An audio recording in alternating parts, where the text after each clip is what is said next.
the power of the sun in generating, and in the seasons, at the time of birth, and in all things.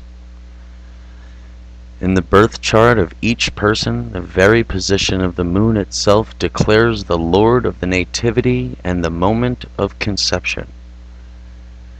And the conjunction, or opposition of the sun and moon prior to the birth reveals the truth and fortune of the nativity.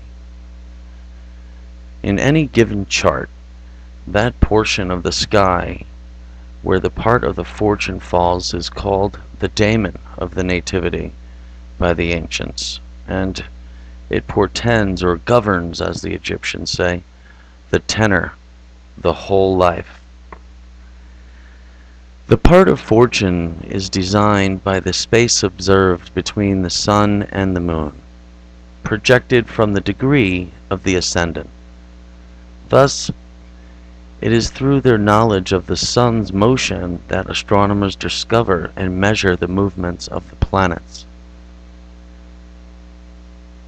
The sun in its motion distinguishes days from nights, and hours and months and years. Likewise, by its light and warmth, it generates, quickens, moves, regenerates, fills with breath, and cherishes all things which had been hidden.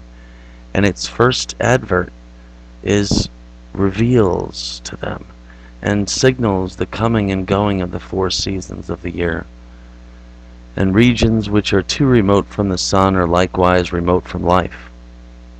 Indeed, spring is the best of seasons, since it becomes Aries, becomes the rise in Aries.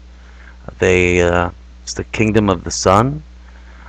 Autumn is the worst because it begins with Libra, the fall of the sun. Finally, the last nativity is thought better than a nocturnal one, the former being judged mainly from the sun, the latter from the moon, which is like the sun's mirror.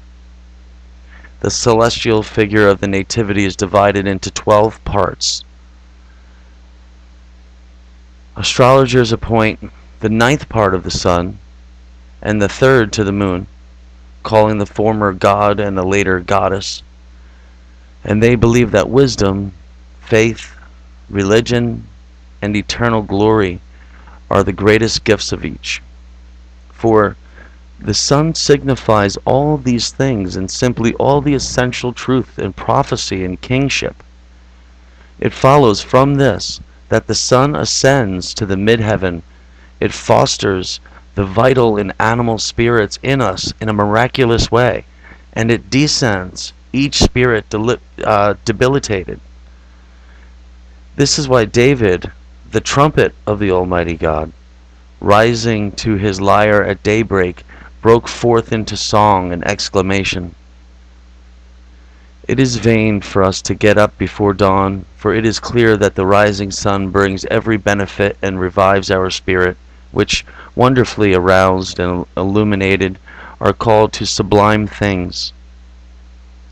I shall pass over how, as tradition has it, the sun, like a prophet, at its rising is thought to bring prophecies to those who are sleeping. The moon, which Aristotle calls the lesser sun, similarly restores the spirit and natural humor when rising, and weakens when it is setting. And the more the moon is full of the sun's light, the more health she brings to all things. I shall also omit how the moon, when she is not waning, should be observed in its aspect to the sun, in each of the signs, signifying the various parts of the body, and so the virtues of all heavenly things are brought down to the limbs from the sun via the moon, to be nurtured through medicines ritually prepared at that particular time. But we have already said enough about this in the Book of Life.